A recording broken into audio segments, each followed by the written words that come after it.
Hey everyone, it's another fun working from home day, watching the storm come in even heavier right this minute. And I decided, what the heck, let's look for some other interesting government documents to examine, and I stumbled upon this one from 2002 on marijuana use. And I thought, what the heck, let's look at this. This is about when I started developing my terrible habits. And yeah, it should be interesting to see what's going on. It's a very long document, 158 pages. I know if you just clicked off here and that, hopefully you'll stay for a minute and realize that a ton of it is graphs and tables and that sort of thing. So it's not as bad as it sounds, I swear. But I'm working from home, so my heater will click on and off, and I'll get to pause the recording so that I can breathe and take sips. Hopefully you can pause too and take a walk around, or whatever you need to do to not be too bored. Health and Human Services, yay! Of course, on my normal mouse, so we're... Alright. So we have purpose, background, data methodology, trends, state incidence estimates, characteristics, early use, later use patterns, and then all these fun appendices. And exciting tables, list of tables. Like I said, it's going to be a ton of tables. Sorry, this is... Using my touchpad is not necessarily the easiest thing to do some days. Alright, we'll just scroll like a normal person. Slide, slide, slide. Alright, so let's read the highlights at the very least. Estimates of first-time drug use, referred to as incidence or initiation. Oh, that sounds way more interesting. Provide an important measure of the nation's drug use problem. They suggest emerging patterns of use and identify periods of heightened risk for an immediate focus on the prevention of substance use, particularly among children and youths. Incidence data also suggests the future burden on substance abuse treatment systems. Well, yeah, okay, that's an assumption. This report contains an analysis on the initiation of marijuana use. Marijuana is the most widely used illicit drug in the United States and is, in most cases, the first illicit drug used by persons who have used an illicit drug. The analysis is based on data from 1999 and 2000 national household surveys on drug abuse, selected findings given below. Yeah, selected findings, which is why I'm going to read all of this, and I apologize if it's super long. Maybe you'll hang in there with me, or maybe it'll be like some of these live streams I see get recorded, and you just come back in and out after half an hour if you can't stand it. An estimated 2 million Americans aged 12 or older used pot for the first time in 1999. That would not be me.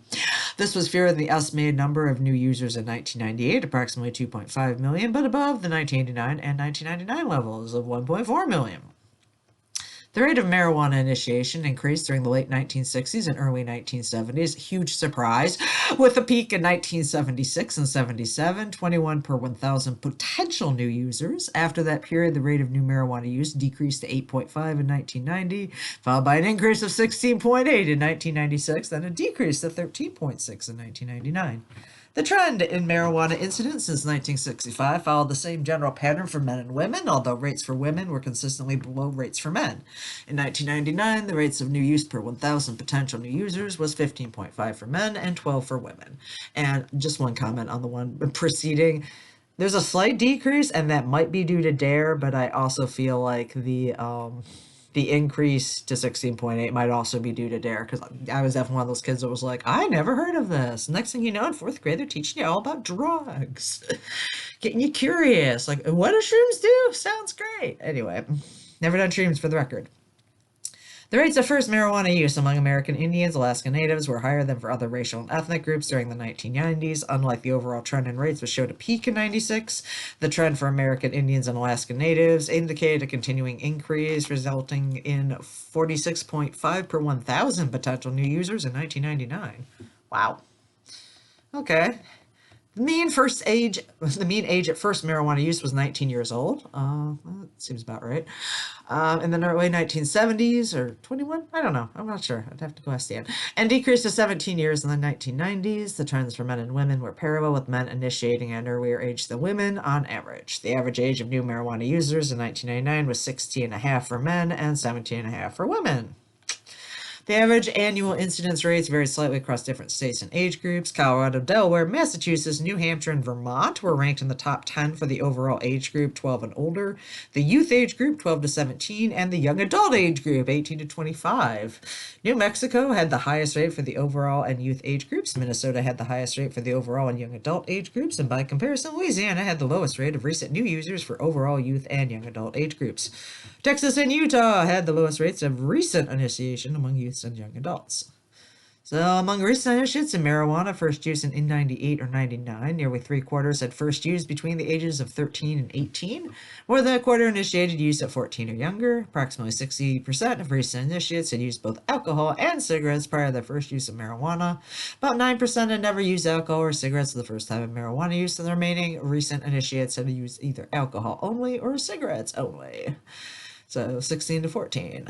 Average number of marijuana initiates per day during 1998-99 was highest in June and July. Yeah, because you're sitting around and you're outside and there were no cell phones. Anyway, on average during 98-99, there were like 3,200 male initiates and about 3,000 female initiates per day. Among the men, the number of daily initiates increased to approximately 4,300 in June and July.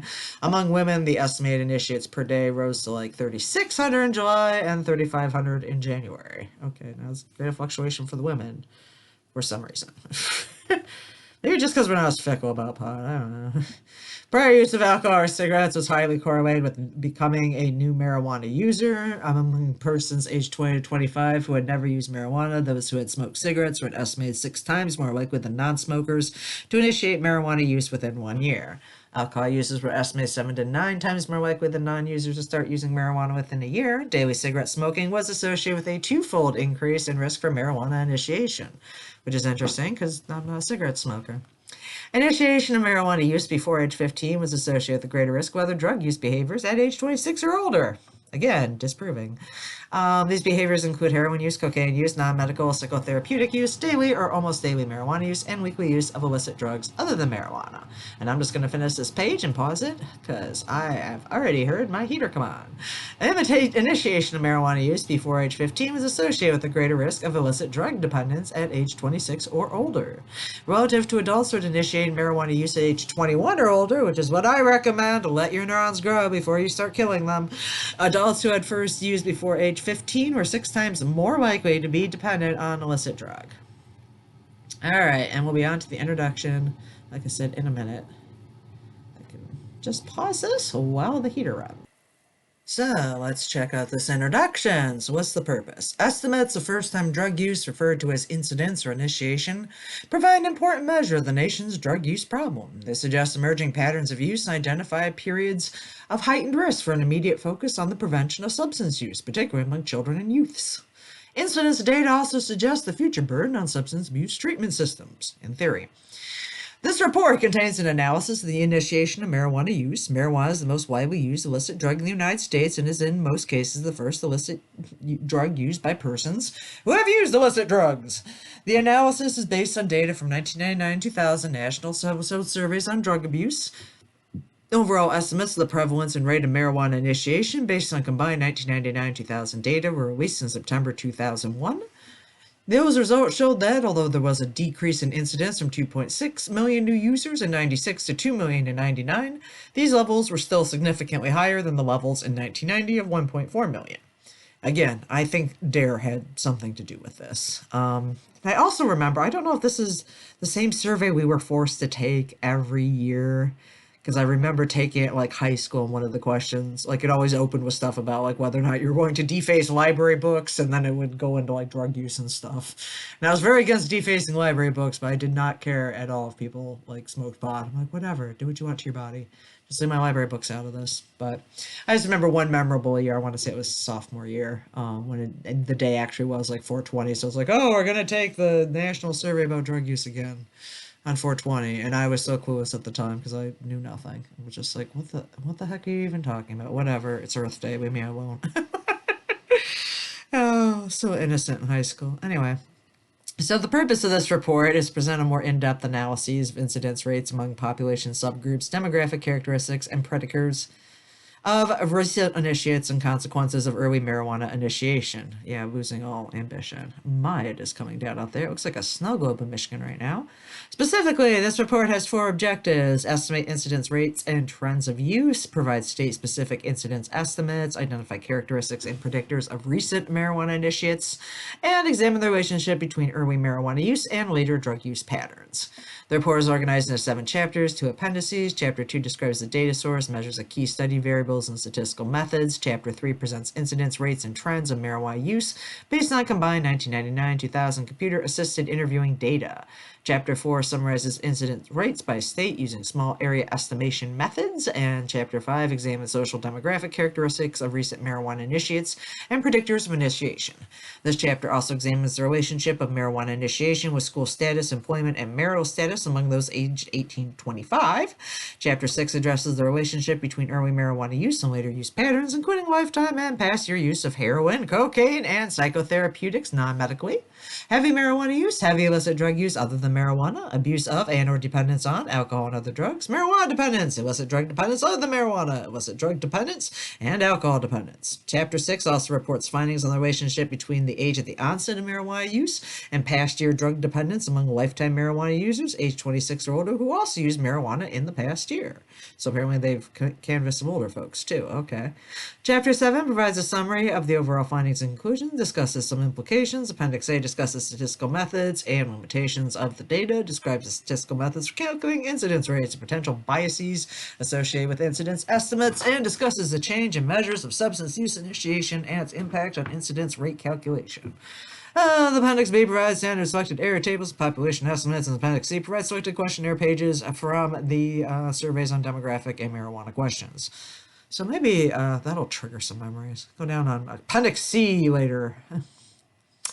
Alright, so background initiation, recent trends. It is the most widely used drug in the United States. According to the 2000 survey, an estimated 14 million Americans were current past month marijuana users. This represents 6.3% of people aged 12 or older and 76% of current illicit drug users. Of all the current illicit drug users, approximately 59% only use marijuana, 17% use marijuana and another illicit drug, and the remaining 24% used only an illicit drug other than marijuana in the past month. So yeah, if you decriminalize pot, you'll free like 60% of people out of the penal system. Look at that. Oh, that's just an assumption. The monitoring the future and this survey have shown generally similar long-term trends in the prevalence of substance use among youths, regardless of substantial differences in methodology between the 2 primary surveys of substance use. Between 1999 and 2000, both surveys found no significant changes in lifetime, past year, and current use of marijuana. The MTF found that marijuana use rose particularly sharply among 8th graders in the 1990s. The 90s were rough. With annual prevalence between 1991 and 1996, i.e. from 6 to 18%. Starting a year later, marijuana use also rose significantly among 10th and 12th graders. Following the recent peak in 96 and 97, annual marijuana use declined somewhat in recent years. So prior studies, although the prevalence of marijuana use has been studied widely, relatively few incidence first use data are available. In the first published analysis of national incidence trends, Gaffarfrum, I probably murdered that, and Brodsky estimated the number of new users of marijuana and other drugs based on combined data of 1985 to 1991 surveys. They found that fewer than 500,000 people per year began using marijuana before 1966, and that new use of marijuana began increasing after 1966, reaching a peak in 1973 and declining thereafter. Gee, the hippie effect. Okay. Johnson, Gerstein, Gedalier, prior in that, Choi and Gaffarber studied the incidence of alcohol, cigarettes, and illicit drugs using data from 91 to 93 surveys. Their investigation found declining trends of marijuana initiation at all ages since at least the late 1970s. However, the mean age of marijuana initiates declined throughout most of the measurement period, from older than 19 years in the mid-60s to younger than 18 years in the late 80s and early 90s. In addition, the rates of marijuana initiation at ages 12 to 17, youths, and 18 to 25, young adults, in the earlier 1990s were still much higher than the corresponding rates in the early 1960s. So yeah, that's what had all the baby boomers freaked out and throwing D.A.R.E. at us back in our childhoods. Thanks, guys! In recent years, youths aged 12 to 17 have constituted about 2/3 of the new marijuana users, with young adults aged 18 to 25 constituting most of the remaining third. Additionally, recent rates of new use among youths in 96 to 98 were higher than they had ever been. Nevertheless, rates of new youth new use for both youth and young adults decreased between 98 and 99. The average age of marijuana initiation has generally declined since 1965 and remained around 17 years after 1992. Oh, I didn't know it had a seasonality, so I am going to read this and then maybe I'll pause. There are no known prior studies of seasonal pattern in the initiation of substance use. A few studies, however, have looked at seasonal patterns in use. Zingraf and Bellier, oh, never mind, sorry, suggests the possibility of increased rates of marijuana use during the summer months because you're outdoors hanging out. Other researchers have suggested that variations in activities during the different seasons may influence substance use. Kovalenko et al. Studied the seasonality and symptoms of mental and substance use disorders among youths aged 9 to 17 and found a weak seasonality in the counts of symptoms of marijuana use, with estimated zeniths, which is heights for those of you wondering, in August and September, aka when you go back to school and you see all your buddies again. School is stressful. The investigators suggested that the possible seasonality of marijuana use may be related to the cycles in school attendance. See, I said it and then read it. All right. On the other hand, one analysis found a lower prevalence of current marijuana during July to September using data from the 92 to 96 surveys. Huang, Schildhouse, and Wright examined the seasonality of past month substance use on a quarterly basis. In their logistic regression model, controlling for survey year, age, gender, race, ethnicity, and region, current use of the following substances among youths aged 12 to 17 was observed to show seasonal differences. Alcohol, an illicit drug except marijuana, marijuana only, an illicit drug, and heavy drinking. Youths are 1 to 3 times more likely to engage in current marijuana use only in quarter 4, aka October to December, the sad times, than in quarter 3, July to September, the relatively happy times. Relative to quarter 3, youths were also 1.2 times more likely to use an illicit drug in quarter 1, January to March, the bleak winter times. And further analysis found that during quarter 3, youths were significantly less likely to report being approached by drug dealers in the past month than in other quarters. Everyone's just chill during quarter 3, all right? Catch you back when my heat goes off again. Okay then. Predictors of initiation. Little research exists on the predictors of marijuana initiation. Van Eden and Antony examined the initial opportunity to try marijuana and the transition from first opportunity to first marijuana use using the data from the 1979 to 1994 surveys. Yeah, that does sound like a couple of the questions that were in there. Like, has anyone offered you? Like, no, I have no friends. Like, come on now. Who's going to offer me anything? I was such a nerd. One striking finding is that 43% of those with an opportunity went on to first use marijuana within 1 year of the first opportunity, i.e., making a rapid transition, which was not me. I spent a lot of time watching my now husband, making sure that D.A.R.E was full of nonsense, and yeah, my brain wasn't going to melt. The study also found men were more likely than women to have an opportunity to use marijuana, but were not more likely to eventually use it once an opportunity was presented. Yeah, girls don't tend to get other girls high, but guys tend to get other guys high all the time. I believe that. All right. Research has shown the risk of initiating marijuana use is associated with age and birth cohort. Chen and Candle found that the major risk period for initiation into marijuana was mostly over by age 20, so you either got it or you didn't. Gerfer and Epstein also found that marijuana initiation was unlikely to occur after age 21, which I think is not the case these days with the increasing prevalence of decriminalization, legalization. Rates of first marijuana use were higher among younger people in cohorts born after World War II than older people in cohorts before World War II. That's not surprising either. The onset of marijuana use is also influenced by a variety of personal, family, community risk, and protective factors such as affiliation with drug-using peers, personality dimensions, e.g. unconventionality, and the parent-child bond. Yeah, okay. Sequencing of substance use initiation. So marijuana has been hypothesized to be the gateway drug for other illicit drug use. Subsidies by Candle and other investigators have identified a developmental sequence of drug involvement among youths. Specifically, the initial use of alcohol and or cigarettes typically precedes the use of marijuana, which is then involved by the involvement of other illicit drugs. By studying a sample of rural use, Donnermeyer also found the early use of alcohol predicted early use of marijuana, which in turn was predictive of other early use of other illicit drugs. Studies of age and initiation of drug use confirm the initiation of alcohol or tobacco typically occurred before marijuana initiation. Early use and later substance use problems, and not only does early marijuana use signal an increased risk for hard drug use by grade 10, but is also associated with drug use problems, dependency, and treatment need. Among individuals with the history of marijuana dependence, the age at onset of marijuana dependence was younger in the adolescent onset individuals compared with the adult onset individuals, and the time from first use to onset of dependence was also shorter in the adolescent onset individuals. Among middle school students, use of marijuana and other drugs before the age of 12 was found to be associated with engaging in greater numbers of health risk behaviors than among students whose age at onset was 12 or older, or the never users. Yeah, I can kind of see that. I'm trying to think of anybody I knew that was young enough to start using before that. Because I think even my spouse was like, yeah, in the tweens, not the pre-tweens. Oof. All right, maybe that's why they were showing it to us in the fourth grade. We were just very lost in overall students. We didn't know what was up. Early marijuana use is associated with later adolescent problems that limit the acquisition of skills necessary for employment and increased risk of contracting the human immunodeficiency virus and using illicit drugs. It's more the illicit drug thing. Garfor and Epstein used survey data to examine the impact of marijuana initiation on future drug abuse treatment need and found age at first use of marijuana as the most significant predictor of treatment need in all 4 age groups. The number of new marijuana users may have a significant impact on the future demand for substance abuse treatment, as some new users continue into heavier marijuana use or other illicit drug taking. Consequently, delaying the onset of marijuana initiation could be important in preventing the progression into heavy drug involvement and other drug-related health risk behaviors, as well as in decreasing the social burdens of illicit drug use. Taken together, studies of marijuana initiation provide vital information for focused prevention programs about the periods of heightened initiation risk, specify subgroups vulnerable to initial use, and generate estimates on treatment needs and future demand for substance abuse treatment.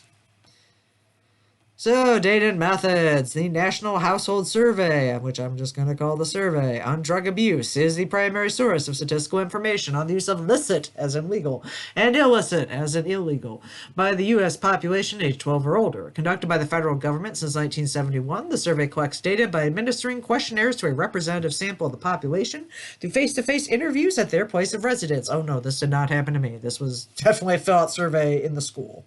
The survey is sponsored by the Substance Abuse and Mental Health Services Administration. A data collection is carried out by RTI of Research Triangle Park, North Carolina, under a contract with the Office of Applied Studies. The target population covers residents of households not in institutional group quarters, such as shelters, rooming houses, dormitories, and civilians living on military bases.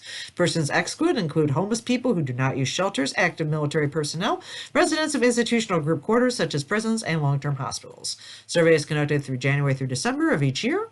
Prior to 1999, the survey was administered about an hour and a half, used paper and pencil in reviewing methods. The survey instrumentation consists of a questionnaire booklet completed by the interview and a set of individual answer sheets completed by the respondent.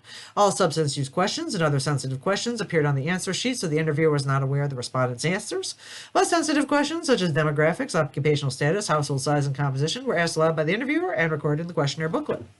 Beginning in 1999, the survey underwent a major redesign. The new features of the survey design provide significant impact on the survey estimates for substance use. In addition to the following summary, see the report entitled Development of Computer-Assisted Interviewing Procedures in the 1999 National Household Survey on Drug Abuse. First, the method of data collection was changed from a paper questionnaire administration to a computer-assisted administration. The 1999 survey marked the first survey year in which the national sample was interviewed using computer-assisted interviewing methodology. The survey used a combination of computer-assisted personal interviewing conducted by the interviewer and audio computer-assisted self-interviewing. For the most part, questions previously administered by the interviewer are now administered by the interviewer using CAPI, and questions previously administered using answer sheets are now administered using ACASI.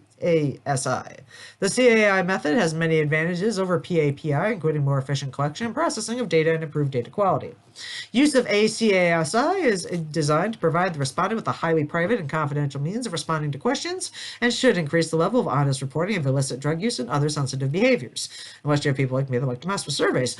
The interview averages about an hour. In brief, the interview begins in CAPI mode with the field interviewer reading the questions on the computer screen and entering the respondent's replies into the computer. The interview then transitions to the ACASI mode for the sensitive questions. In this mode, the respondent can read the questions silently on the computer screen or listen to the questions read through headphones and enter his or her responses directly into the computer. At the conclusion of the ACASI section, the interviewer returns to the CAPI mode with the interviewer completing the questionnaire. No personal identifying information is captured in the CI record for the respondent. Second, the sample design was changed. Sorry. Oh, I will just finish this with a little bit of Late heater coming on. Sample design changed from a strictly national design to a state-based sampling plan. Beginning in 1999, the sample employed a 50-state design with an independent multi-stage area probability sample for each of the 50 states in the District of Columbia. The 8 states with the largest population, together accounting for 48% of the U.S. population aged 12 or older, were designated as the large sample states: California, Florida, Illinois, Michigan, New York, Ohio, Pennsylvania, and Texas. For these states, the design provided a sample large enough to support direct state estimates. The remaining 42 states in the District of Columbia, smaller but adequate samples were selected to support state estimates using small area estimation techniques. The design also oversampled youth and young adults, so each state sample is approximately equally distributed among 3 major age groups: 12 to 17, 18 to 25, and 26 plus. The survey also tripled its sample size in 1999, which makes it possible to produce marijuana use estimates separately for every state and the District of Columbia and for smaller population subgroups. It also allows more detailed analyses of national patterns of use, predictors of recent initiation, and consequences of early first use of marijuana. The precision of the estimates at the national level has been improved substantially. The CAI methodology has made data collection and processing more efficient and has improved the quality of the data.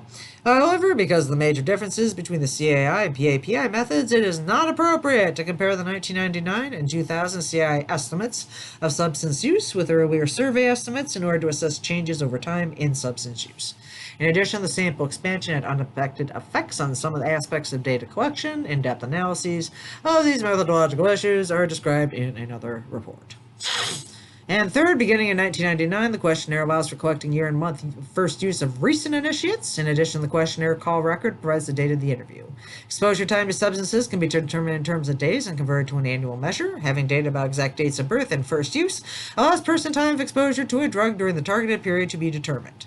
In prior years, before exact date data were available for computing incidents of drug use, the calculation of the person time exposure of incidence rates of drug use was based on an approximation rather than an exact computation for each person. Thus, because of the changes in methodology since the 1999 survey, the estimates from the 1999-2000 surveys are not entirely comparable with data obtained from prior surveys. Nonetheless, because all incidence estimates in this report, including pre-1999 estimates, are based on the 1999-2000 surveys, they are comparable. So they are or they aren't, okay? A more complete discussion of the differences between old and new incidence estimates is presented elsewhere. Alright, be back in a few on limitations. Regardless of the survey year, all the surveys are based on retroactive reports by survey respondents, and they may be subject to similar kinds of recall and reporting biases. Some sources of biases are related to the survey design and retrospective self-reports. First, some degree of underreporting drug use behaviors may have occurred because of the social acceptability of drug use behaviors and respondents' fear of disclosure.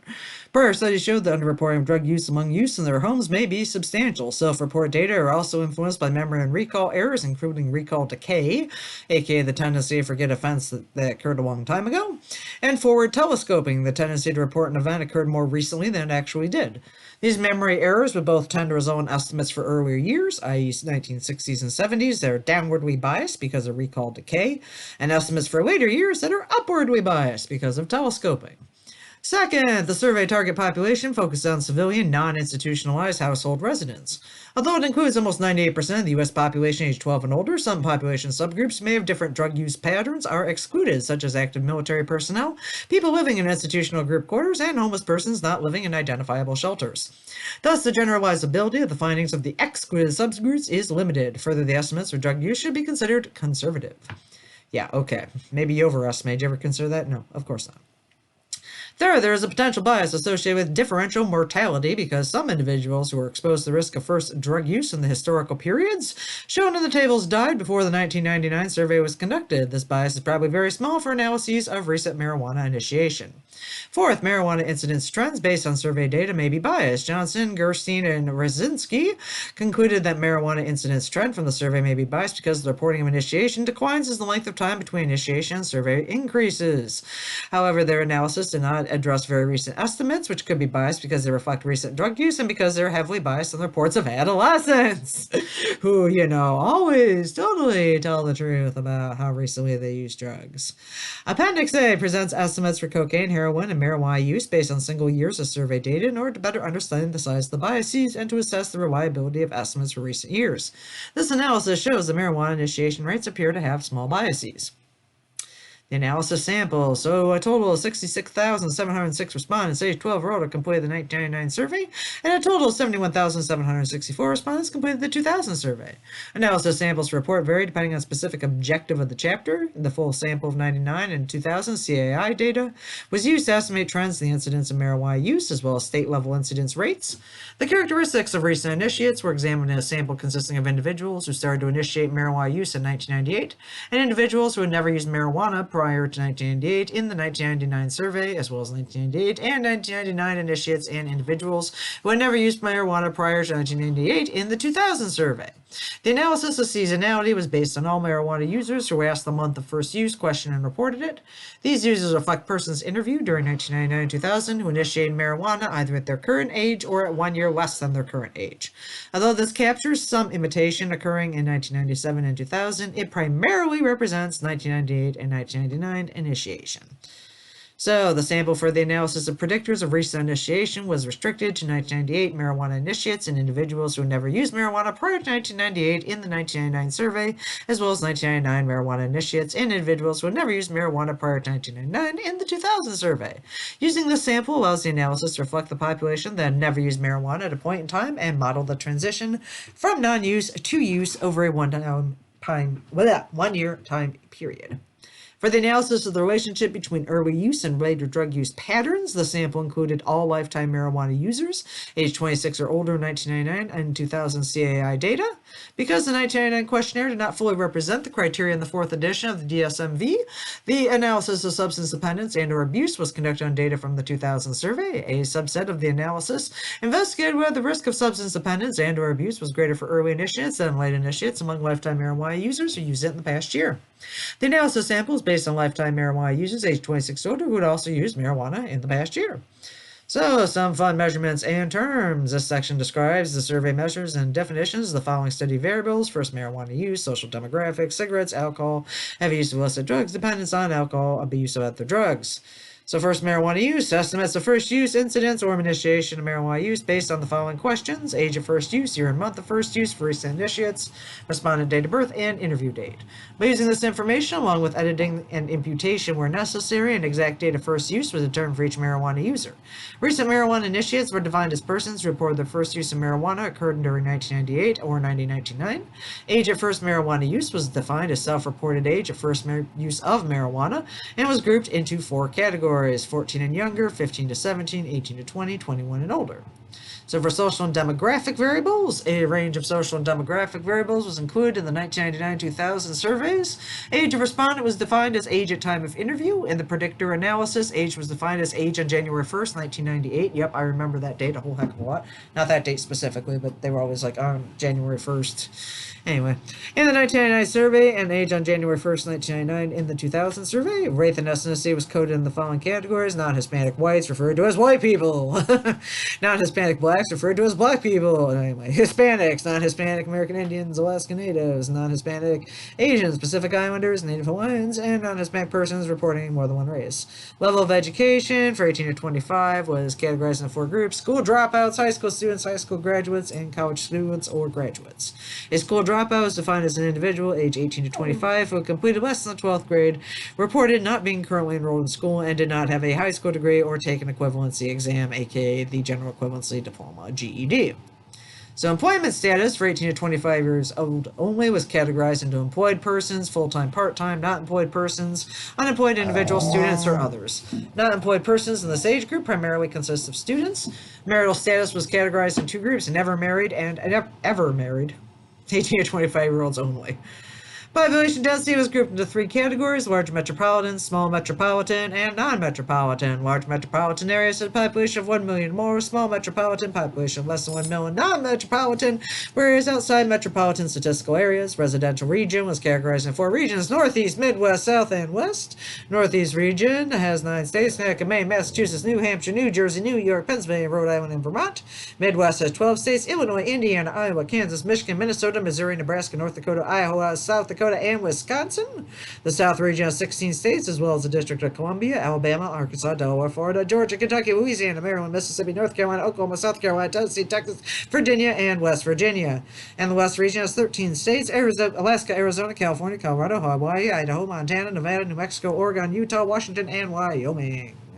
I'm going to take another slight pause, especially seeing as my dog Quinn now wants to, tally all of her exciting needs, because it's getting late in the day. And it's like, Mom, you got to pet me and let me outside. Come on now, why are you working? Use of cigarettes, alcohol, and other drugs. The definitions for the use of cigarettes, alcohol, and other drugs include past year use and lifetime use. Lifetime use referred to a respondent reporting any use of the substance at least once in his or her lifetime. Past year use referred to a respondent reporting any use of the substance at least once during the 12 months preceding the interview date. Use of psychotherapeutic drugs was defined as any non-medical use of prescription-type pain relievers, sedatives, tranquilizers, or stimulants, i.e. was not prescribed for the respondent or used only for the experience or feeling it caused. Painkillers include painkillers like D.A.R.E, Demerol, Percodan, and Tylenol with codeine. Sedatives are sometimes referred to as downers and include barbiturates, sleeping pills, and Seconal.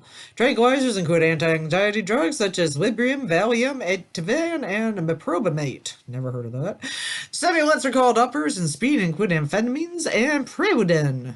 Also as preludes, I guess. Alright, heavy use of illicit drugs. So heavy marijuana use was defined as using marijuana daily or almost daily in the past year, i.e. at least 300 days. Heavy use of other illicit drugs referred to using one or more of the following drugs in at least 50 days in the past year: cocaine, hallucinogens, heroin, inhalants, pain relievers, sedatives, tranquilizers, or stimulants, regardless of heavy marijuana use. Dependence on or abuse of alcohol and other drugs. The 2000 survey included a series of questions to assess substance dependence and abuse based on DSM-4 criteria. The 7 dependence criteria are tolerance, withdrawal or avoidance of withdrawal, persistent desire or unsuccessful attempts to cut down or stop substance use, spending a lot of time using the substance, obtaining the substance or recovering from its effects, reducing or giving up occupational, social, or recreational activities in favor of substance use, impaired control over substance use, and continuing to use the substance despite physical or psychological problems. The respondent was considered to be dependent on a substance when he or she reported having at least 3 of the dependence criteria. Okay, that explains some of my billing fun. Alright. The 4 substance abuse criteria are having serious problems due to substance use at home, work, or school, use of substance putting respondent in physical danger. Okay, don't have that problem. Substance use causing the respondent to be in trouble with the law, no longer a problem. Thank you, government of Michigan. And continuing to use substance despite having substance use-related problems with family and friends. Don't have any friends and have very few families. I don't know if that's related or not related. A respondent was classified with abuse when he or she reported having at least 1 of the 4 abuse criteria. The following types of substance dependence or abuse were studied in relation to age at first use of marijuana: illicit drug dependence or abuse, dependence on illicit drug in the past year; alcohol or illicit drug dependence or abuse, dependence on or abuse of alcohol or illicit drug in the past year; illicit drug dependence, dependence on illicit drug in the past year; alcohol dependence, dependence on alcohol in the past year; marijuana dependence, dependence on marijuana in the past year; other illicit drug dependence, dependence on cocaine, crack, hallucinogens, inhalants, heroin, pain relievers, sedative, tranquilizers, or stimulants in the past year, regardless of marijuana dependence. Alright, statistical methods, incidence estimation national. So the survey data analysis software was used for the analyses to take into account the complex survey design of the NHSDA. The incidence rate of marijuana is defined as the rate of new marijuana users in a given year, i.e. new marijuana users divided by person time of exposure. By applying sample weights to the incidence of first use, estimates of the number of new users for each year were made. The incidence of first use was classified by year of occurrence. For age-specific incidence rates, period of exposure was defined for each respondent and age group for the time that the respondent was in the age group during the calendar year. For the analysis, the use aggregated 1999-2000 data. Sample weights were adjusted to obtain a simple average weight over 2 years, i.e. averaging the weights by dividing them in 2. Incidence estimation by state. So the average annual numbers of marijuana initiates and rates by states, as reported in Chapter 4, were obtained using small area estimation methods applied to the pooled 1999-2000 survey data, and are therefore different from incident estimated reported in other chapters. A detailed discussion of the small area estimation methodology can be found in state estimates of substance use from the 2000 survey. In brief, survey state estimates of each substance use measure are produced by combining an estimate of the measure based on the state sample data with an estimate of the measure based on a national regression model applied to local local area, county, and census block group tract level estimates from the state. The parameters of the regression model are estimated from the national sample because the 42 smaller in terms of population states in the District of Columbia have smaller samples than the 8 large states. Estimates for the smaller states rely more heavily on the national model. The model for each substance use measure typically utilizes from 50 to 100 independent variables in the estimation. These variables include basic demographic characteristics of respondents, age, ethnicity, and gender, demographic and socioeconomic characteristics of the census tract or block group, such as average family income and percentage of single mother households, and county-level substance abuse and other indicators such as substance abuse treatment, drug arrest rate, and drug and alcohol-related mortality rate. Population counts by state and age group are applied to estimated rates in order to obtain the estimated number of persons with the substance use characteristic. Corresponding to each SAE estimate is a 95% prediction interval that indicates the precision of the estimate. The prediction interval accounts for variation due to sampling as well as variation due to the model and is derived from the process that generates the state SAE. There is a 95% probability the true value lies within the interval, or a 5% possibility that it is not within the interval. The incidence estimates discussed in this report are based on a combination of 2 separate measures: the number of marijuana initiates during the past 24 months, and the number of persons who have never used marijuana. Each of these measures is generated independently using SAE by state and age group. Following formulas used to generate the average annual rate of use of marijuana for each state. So 0.5 times the number of initiates in the past 24 months divided by the number of initiates of the past 24 months times 0.5 plus the number of persons who have never used. All right. Logistic regression analyses. Logistic regression procedures are used to determine the characteristics and expected predictors of recent initiation and examine the relationship between early onset of marijuana use and later drug use patterns. Odds ratio estimates derived from logistic regression procedures denote the estimated magnitude of association between a binary outcome, which is 1 or 2, yes or no, and a covariate, which is dependence on variables. In this report, the p-value equal to or less than 0.05 is considered statistically significant, which is pretty normal for most studies. The OR estimate greater than 1 indicates a positive association between the outcome of interest and the covariate. A value of 1 reflects an inverse association. Yep, good stuff. Direct and inverse. And here is the start of all these exciting tables I told you about, which is why I was like, don't worry about the length of this. All right, I will be back in a sec as soon as the heat knocks off again. Alright, trends in marijuana incidents. Estimates of marijuana incidents, or a number of new marijuana users during a given year, provide an important measure of the nation's marijuana use problem. They can suggest emerging patterns of use, give clues about the changes in prevalence of use, identify at-risk subgroups for targeting prevention program, and suggest substance abuse treatment needs for the nation. This chapter presents incidence estimates of marijuana use based on data from the 1999-2000 National Household Surveys on Drug Abuse. The incidence estimates are based on the survey questions on age of first use, year and month of first use, recent initiates, respondent's date of birth, and the interview date. Using this information, along with editing and imputation when necessary, an exact year, month, and day of first use was determined for each substance used by each respondent. Because these data were collected on a retrospective basis, incidence estimates are always 1 year behind the data on current use. For age-specific incidence rates, the period of exposure was defined for each respondent and age group for the time that a respondent was in an age group during a calendar year. The average age of new users in each year was also estimated. These rates are presented in this report as the number of new marijuana users per 1,000 potential new users because they indicate the rate of new use among persons who had not yet used the drug, i.e. potential new users. More precisely, the rates are actually the number of new users per 1,000 person years of exposure. The numerator of each rate is the number of persons in the age group who first used the drug that year, and the denominator is the person time exposure measured in thousands of years. Each person's exposure time ends on the date of first use. For age-specific estimates, exposure is limited to the time during the year that the person was in that age group. Persons who first used the drug in the prior year had 0 exposure to first use in the current year, and persons who had still never used the drug by the end of the current year had 1 full year of exposure to risk. Because these incidence estimates were based on retrospective reports, they were subject to several biases, as discussed in Chapter 2. It is possible that some of these biases, particularly telescoping and underreporting because of fear of disclosure, may affect estimates for the most recent years more significantly. However, further analysis is needed to understand the magnitude of these biases. In addition, the estimates of the reports are based on new CAI data, and the estimation methodology for these estimates was different from that used in surveys prior to 1999. The revised methodology had an impact on age-specific rates, and thus the comparisons with prior survey estimates should not be made. Estimated trends and incidence rates of marijuana use reported in this chapter are based on the completed sample of 1999-2000 CAI data. The estimates are presented by the overall sample, combined age groups and gender, and race and ethnicity. sorry, don't want to read everything in parentheses. Trends in marijuana incidence. Table 3.1 summarizes estimated number of new marijuana users, mean age of first use, and annual incidence rates from 1999 to 2000 survey data. An estimated 2 million Americans aged 12 or older used marijuana for the first time in 1999, which was fewer than the estimated number of new users in 1998, but still above the 1989 and 1990 levels. Figure 3.1 shows the rate of marijuana initiation increased during the late 60s and early 70s, with a peak in 1996 and 1997. After that period, the rate of new marijuana use decreased to 8.5 in 1990, followed by an increase to 16.8 in 1996, thank you, D.A.R.E, and then a decrease to 13.6 in 1999. The mean age at first use was 19 years old in the early 1970s and decreased to 17 years in the 1990s. Trends by age and gender. Over the years, rates of marijuana incidence were generally higher among men than among women. Among men, the rate increased dramatically from 4.9 in 1965 to 22.9 in 1971. The highest peak was noted in 76 to 77, close to 24.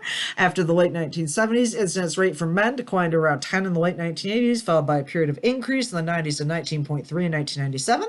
For women, the incidence rate increased steadily from 3.3 in 1965 to 18.9 in 1976. Get it on, girls!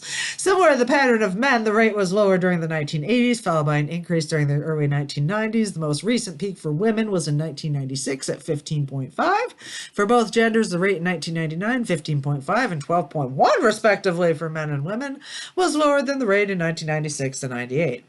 So the estimated mean age at first marijuana use generally has been slightly younger in men than in women. For men, the mean age of first marijuana use ranged from 18 to 19 during the late 1960s to 16 to 17 in recent years. For women, the first age of marijuana use had decreased from 20 years during the late 1960s to around 17 in recent years. The average age of new marijuana users in 1999 was 16.4 for men and 17.6 for women. And we have a lovely graph, which I'm just going to take a little pause here in hopes that the lovely AI algorithm picks up on that. Makes that a nice little exciting top image. So by gender and by year. So men are the circle, women are the... nice little convergence almost, like right at this data point. This was a good year, 1979, it looks like. Anyway, I was not here yet, so I can't say.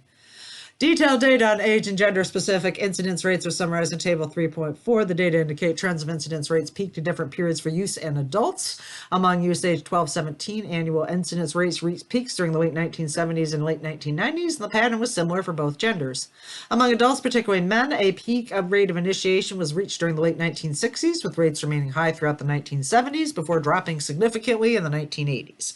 In addition, among adults aged 21 or older, the data did not show a peak of new use during the late 1990s, while persons aged 18 to 20 did. Again, the D.A.R.E effect. We heard a lot about pod and we were like, we can finally get some hands on it. We finally tried it. I mean, I'm sorry. I don't mean to be rude. Just like, I was in a rural school and we had never heard anything about it. And it's like, oh, this all sounds great. It was just, anyway, I know the government was trying to do something good, but it kind of backfired in some ways. Trends by race and ethnicity. The trend of marijuana incidence also varied across racial and ethnic groups. In 1999, an estimated 1.4 million new marijuana users were white. Woohoo! There were 0.25 million black initiates, 0.25 million Hispanic initiates, and 0.04 million Asian initiates, including other Pacific Islanders and Native Hawaiians, and 0.03 million American Indian and Alaskan Native initiates, and 0.03 million initiates who report more than one race. Except for American Indians and Alaskan Natives, the estimated numbers of new users were lower in 1999 than 1998. In recent years, American Indians and Alaskan Natives appeared to have a younger mean age of first marijuana use, 14.1 in 1999, than members of other racial and ethnic groups. In 1999, the mean age of marijuana initiation was 17.2 for whites, 16.4 for blacks and Hispanics, 18.8 for Asians, don't know why the Asians are running behind, and 15.8 years for persons reporting more than one race. So, yeah, okay. All right, interesting. Among whites, the trend pattern was generally consistent with the overall trend seen in Table 3.1, probably because of small samples. More variation was noted for non-Hispanic minority groups, and for years before 1990. Incidence rates between 1990 and 1999 for racial and ethnic groupings are displayed in Figure 3.3. Among blacks, the annual incidence rate increased from 8.0 in 1966 to 16.7 in 1968, reached a peak about the same time as whites, 19.4 in 1976, and then remained high throughout the late 1970s. Following the low rates in the 1980s. Rates among blacks rose again in the early 1990s, reached a peak in 97 and 98, 19.2 and 0.1 respectively, and then dropped to 14.0 in 1999. Similar to the general pattern for whites and blacks, Hispanics' annual incidence rate rose during the 70s and 90s with a peak in 1998 at 17.8. Okay, interesting. Asians, including Pacific Islanders and Native Hawaiians, typically had lower annual incidence rates than other racial and ethnic groups. However, the sample size did not allow for the generation of reliable estimates for trend data prior to 1985. Among recent initiates, the rates of first marijuana use by racial and ethnic groups are generally lower in 1999 than in 1998. Here's the lovely graph of the incidence rates by ethnicity and year. So we have our white people right here, and we have blacks in green, Hispanics in red, Asian Pacific Islanders and Hawaiians down here, and then American Indians, Alaska Natives, and then persons on more than one race. Okay, I'm sorry, the whites are down here. This is the light blue whites. These are people reporting more than one race. And nowadays, you would have these diagrams and make them a little bit more ADA friendly by making dashes and things, but in this case, we just have color, so anyway, you can look at that and take that in for whatever the comparison's worth. Up, down, steady over, and then... Alright, so with the exception of American Indians, Alaska Natives, carried over from the earlier sentence here, let me just look at that again real fast. Generally lower 99 than 98, with the exception of, okay. So estimates from table 3.7 suggest a higher rate of new marijuana use in recent years among American Indians, Alaska Natives, and among persons reporting more than one race. The annual incident rate amongst American Indians and Alaska Natives was 21.2 in 95 and had risen over these years to a rate of 46.5 in 1999. Similar to the rates for American Indians and Alaska Natives, incidence rates among persons reporting more than one race were higher than among other racial and ethnic groups during the late 1990s. Their incidence rate ranged from 26.2 to 35.4 between 95 and 99, compared with the rate among below 20 among whites, blacks, Hispanics, Asians, Pacific Islanders, and Native Hawaiians. Alright, so we have table 3.1, the estimated numbers of thousands in the mean age of first use. Estimated first use during 65 to 99. Estimated numbers of first use marijuana. Age at first use and annual incidence rates. Estimated annual specific use of persons who first used marijuana during the year 65 to 99. Numbers of first use marijuana by racial and ethnic subgroups. First use marijuana by racial and ethnic subgroups. During the racial and ethnic subgroups. Alright, take a little pause. We'll come back in a second, chapter 4. Alright, from the national to the state, this chapter summarizes estimates of recent marijuana initiation for the 50 states and the District of Columbia based on the combined data from the 1999-2000 National Household Surveys on Drug Abuse. These estimates were derived from a model that used a large number of variables and data collected from each state in the District of Columbia. Note that state-level incidence estimates reported in this chapter are different from those in the other chapters. That is, the state-level estimates in this chapter referred to as the average annual marijuana initiates over the past 12 months prior to the survey interview. They are presented in the following age groupings: 12 to 17, 18 to 25, 26 and older, and a combined total for ages 12 and older. For more information about the methodology used to generate state-level estimates of substance use, refer to state estimates of substance use from the 2000 NHSDA. Alright, state-level estimates of recent new marijuana users. Table 4.1 displays estimated numbers of the average annual marijuana initiates over the past 24 months by age group and state. Also included in the table are their corresponding 95% prediction intervals that indicate the precision of the estimate. The prediction interval reflects the uncertainty associated with sampling variability and model bias. There is a 95% probability the true value lies within the interval.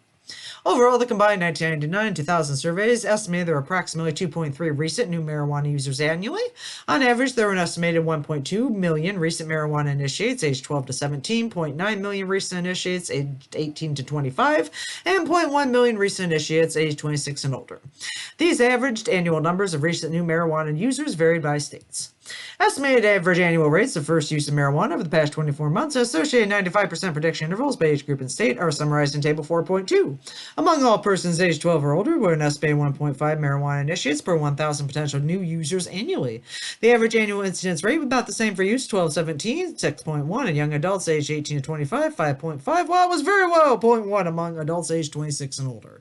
So yeah, you either got on the bandwagon before you bring girl all the way in, or you just aren't interested, because you are straight edge for life.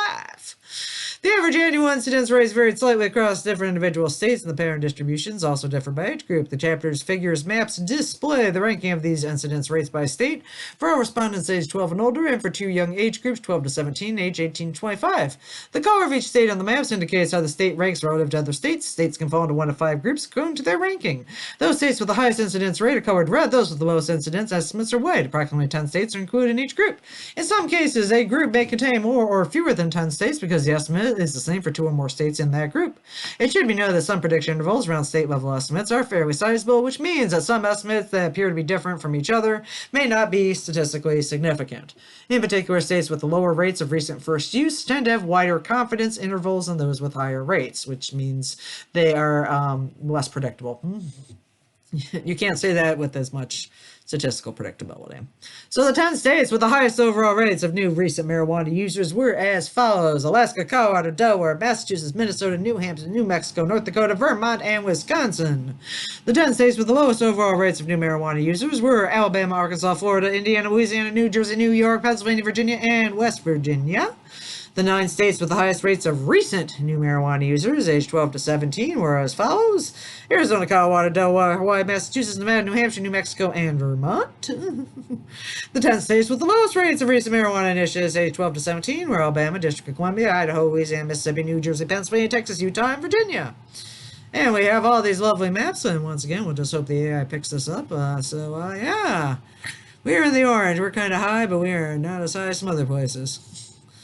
Alright, and then 12 to 17, Michigan again, kind of high, but not as high as some other places. Oh, man. Alright, states with the highest incidence rates amongst adults age 18 to 25 were Colorado, Delaware, Maine, Massachusetts, Michigan, Minnesota, Montana, New Hampshire, Oregon, and Vermont. Which I kind of believe, because you come to Michigan, and then you start hitting Hash Bash in Ann Arbor. Yep. 10 states with those incidence rates among all adults aged 18 to 25: Arizona, Arkansas, California, Florida, Louisiana, Oklahoma, South Carolina, Texas, Utah, and West Virginia. Because of a very low rate of recent marijuana initiation among adults aged 26 or older, distribution of state-level estimates is not shown in a figure. So again, some interesting graphs here. Yeah, we're on the high end. Go Michigan. Go Michigan. The average annual incidence rates vary slightly across different states and age groups. Across different age groups, only a few states were consistently found to be in the highest or lowest category of recent initiation. Colorado, Delaware, Massachusetts, New Hampshire, and Vermont were ranked in the top 10 for the overall age group, the youth age group, and the young adult age group. New Mexico, had the highest rate for the overall and youth age group. Minnesota had the highest rate for overall and young adult age group. And by comparison, Louisiana had the lowest rate of new users for overall youth and young adult age groups. In addition, Texas and Utah had the lowest rates of recent initiation among youth and young adults. Alright, then we have some more tables, which is the main reason I'm still talking and doing this while my lovely furnace is on. Hopefully not distracting you guys too much. Alright, on to Chapter 5. Characteristics of recent marijuana initiates. So, prior research. This chapter presents findings on the demographic and prior substance use characteristics of recent marijuana initiates, the seasonality of incidents, and potential predictors of marijuana initiation. These data provide descriptive information about young people who have recently initiated use of marijuana. This information can suggest potential approaches to prevention efforts and may also indicate issues that deserve further research to more fully understand the underlying factors involved in marijuana initiation.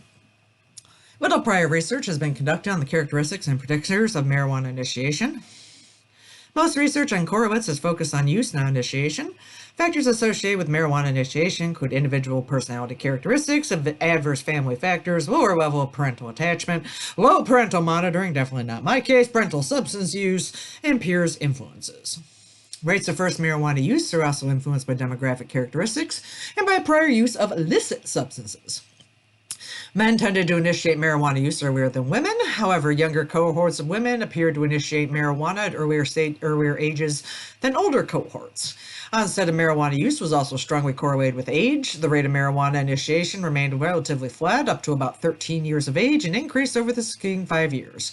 First use of marijuana rarely occurred after age 21, with the period of highest risk peaking around age 17 and declining sharply thereafter. In addition, the use of illicit substances such as cigarettes and alcohol has been suggested to play a role in marijuana initiation. Studies have found that alcohol and/or tobacco tended to precede use of marijuana, which in turn was followed by the use of other illicit or hard drugs. Both current and prior use of marijuana was found to influence the initiation of other illicit drugs among men and women. Research on the developmental sequence of substance use has suggested that gateway drug use may not be generalized to all substance users. Yeah, some of us didn't progress on. We just like our weed and want to stay there. An increasing number of studies... Oh, of course, now my computer's going to be weird. All right.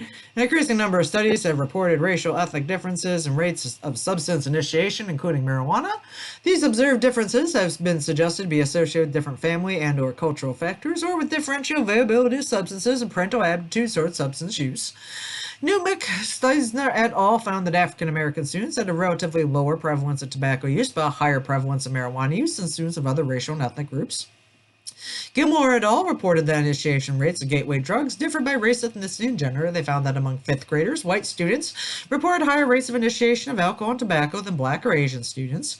White and Asian American females were less likely than their male counterparts to have engaged in substance abuse.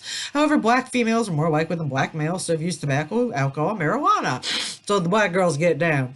Recent survey analyses of youth respondents have identified some significant racial ethnic differences and factors that may be associated with substance use, such as access, parental supervision, and religious beliefs.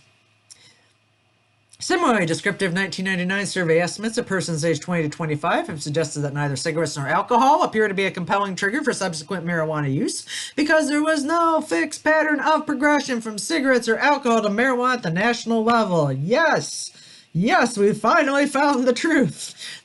No correlation. Very different substances.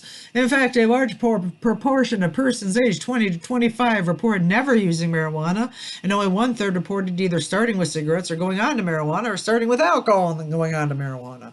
Depending on prior use of a specific substance, the lag between first use of alcohol and first use of marijuana, or between first use of cigarettes and first use of marijuana, also varied widely.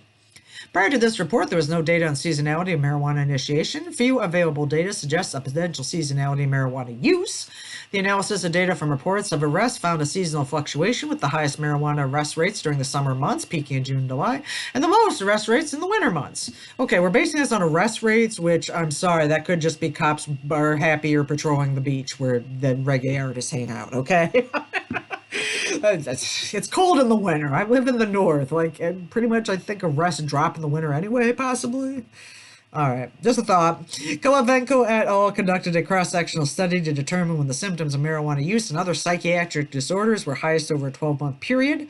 They found significant seasonal variations in symptom counts of marijuana use. Symptom counts of marijuana use reached their nadir, i.e. climax, i.e. peak, in February and March. Again, the cold months, winter stinks, and their zenith in August and September. Oh, I'm sorry. Is zenith at the bottom? Gosh darn it, I probably should look up some words. I always thought zenith was the top, and now I'm confusing myself. Alright, don't get stuck on it, Just keep reading. Alright, characteristics of 1998-1999 marijuana initiates were examined using data from the 1999-2000 surveys. Estimated proportions of recent new marijuana users by gender and race ethnicity are summarized in Table 5.1. In 1998-1999, there were 2.3 million male initiates and 2.3 million female initiates. For both genders, approximately 70% of these new marijuana users were white, 3% were Asian or Pacific Islander or Native Hawaiian, and 1% were American Indian, Alaska Native, or persons reporting more than one race. Of all new male users, 11.7% were black. By 40% of all new female users were black. In comparison, 41.1% of all new male users were Hispanic, and 10.8% of all new female users were Hispanic. Overall, only 1.5% of all recent new users initiated marijuana use before age 12, and 5.5% initiated at age 26 or older. An increased proportion of recent initiates was noted between the ages of 13 and 18, ranging from 9 to 15% for each age, and then declined sharply thereafter with increasing age. Specifically, 4.4% of new users started to use marijuana at age 12, proportion of first-time users jumped to 9.3% at age 13, and peaked at age 15 at 15%. It was 14.2% at 16, decreasing to 11.3% at age 17, 9% at 18, 5% at 19. A similar age of initiation pattern was observed for both genders. For males, the highest proportion of all recent initiates with ages at 15 and 16, both at 14.8%. For females, it was age 15 at 15.4%. A slightly higher proportion of male than female initiates started to use marijuana before age 12, 2 versus 0.9%. Data on the use of alcohol and or cigarettes in relation to gender and age of first marijuana use among recent marijuana initiates is displayed in Table 5.2. Approximately 60% of recent initiates required prior use of both alcohol and cigarettes, which is 40% that didn't. About 9% had never used alcohol or cigarettes in their lifetime. The remaining recent initiates had used either alcohol only, 16.6%, or cigarettes only, 14.8% in their lifetime. For both genders, early onset marijuana users before age 15 report a higher proportion of prior use of cigarettes only than those starting their use at age 15 or older. So if you smoke young, you may be picking up the wacky tobacco young. By comparison, adult onset marijuana users report a higher proportion of prior use of alcohol only than those starting their use at a younger age. So this is about when like the cigarette smoking became a bad thing and like people drank but didn't take on the smoking. Early onset marijuana users were also much more likely than other initiates to have begun using marijuana prior to any use of cigarettes or alcohol. Interesting. All right, seasonality. Distribution of the month of first marijuana use, presented by gender and age of first marijuana use. Overall, and for men, highest peak of recent marijuana initiation was noted in June and July. Approximately 20% of all recent initiates, or 22% of male initiates, report initiating marijuana use in these 2 months. For females, the month with the highest proportion of recent initiates was in January at 10%, July 10.3%, while there was a much lower proportion of initiates in February, 5.8%. Maybe we're just eating all the chocolate. And figure 5.3 shows the overall and gender-specific average number of new marijuana users per day for each month. On average, there were 3,197 male initiates and 2,989 female initiates per day. Among men, the number of daily initiates increased approximately 4,300 in June and July. Among women, the estimated initiates per day rose to 3,625 in July and 3,519 in January. Of all recent initiates who started using marijuana before age 18, June 11.6%, July 12%, also had the most new users, while adult onset marijuana users tended to have initiated use in January 10.9, December 9.2, or July 9.1. So it's a lovely chart. Recent marijuana initiates by age at first use. Okay. I just love how we lump everything else. Like over 25, you old, yeah, you're in this percentage. But we do have a nice steep drop off at like 19. You're either getting into it as an early teenager or you're probably not getting into it. No, logistic regression models. Data on potential predictors of marijuana information provide important information for prevention and treatment interventions. This section reports findings about suspected predictors of recent marijuana initiation, defined as first use in 98 for the 1999 survey and first use in 99 for the 2000 survey. Logistic regression procedures were used to determine the relationship between prior use of alcohol and or cigarettes and marijuana initiation among persons aged 12 to 25. The analysis sample included persons in the 1999 survey who had never used marijuana as of January 1st, 98, and persons in the 2000 survey who never used marijuana as of January 1st, 1999. Of this sample, 5.6% weighted estimate initiated marijuana use within 1 year, i.e. by December 13th, 1998 in the 1999 sample, and by December 31st, 1999 in the 2000 sample. Alright, look at another pretty chart here. So never use, all these white people straight edge, use but not alcohol, use but not cigarettes, used all the stuff, getting down. Prior alcohol use and daily cigarette use were examined as predictors for marijuana initiation during a 1-year period. Using data about the date of first use, 3 variables, categories of onset variables for use of alcohol and cigarettes were defined: initial use age 13, initial use age 14, and no use. Following characteristics were also included in logistic regression models: age, gender, race, ethnicity, geographic region, and population density. In the model for use age 12 to 14, 2 categories of prior use of alcohol and or cigarettes were defined. In these logistic regression analysis, age was defined as age of January 1st, 1998 and January 1st, 1999, the 1999-2000 surveys respectively. 5 separate logistic regression models reported for 5 age groups: 12 to 25, 12 to 14, 5 to 17, 18 to 20, and 21 to 25. Schooling status, employment, marital status were also examined in 2 models for adults aged 18 to 20 and 21 to 25. So average number per day for each month. So yeah, the summer months are good months to go out, hang out, party with your friends. And winter month, I understand January. January be stressful. This is, this you have to be around people, and that's like, I don't have to be around people anymore. All right.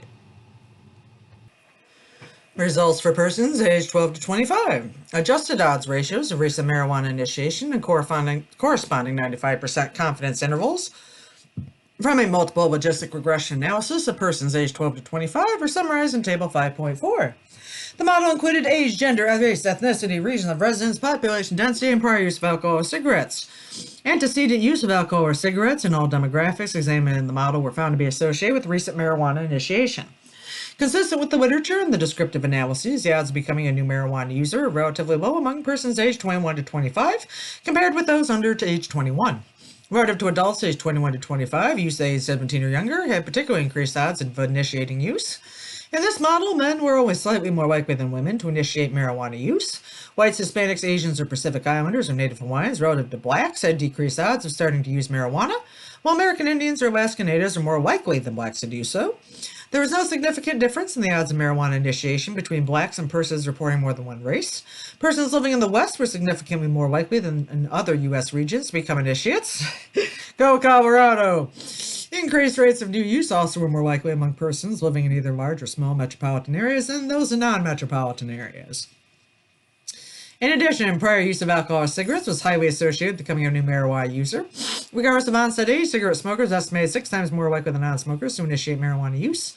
Alcohol users are estimated 7 to 9 times more likely than non-users to start using marijuana.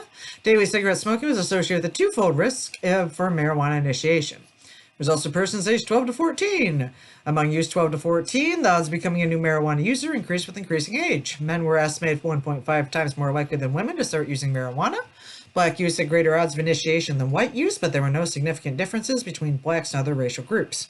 The West, relative to the Northeast and the South metro regions, and small metropolitan areas relative to non-metropolitan areas, had increased rates of marijuana initiation. Antecedent use of cigarettes and alcohol was highly associated with the risk of onset of marijuana use.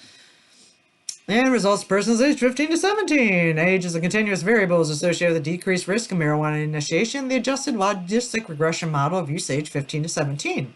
Gender was not related to marijuana initiation. American Indian, Alaska Native youth had the highest odds of becoming new marijuana users, and blacks had higher odds than whites and Asians, Pacific Islanders, or Native Hawaiians. Youth living in the western metropolitan areas also had increased odds of becoming new marijuana users.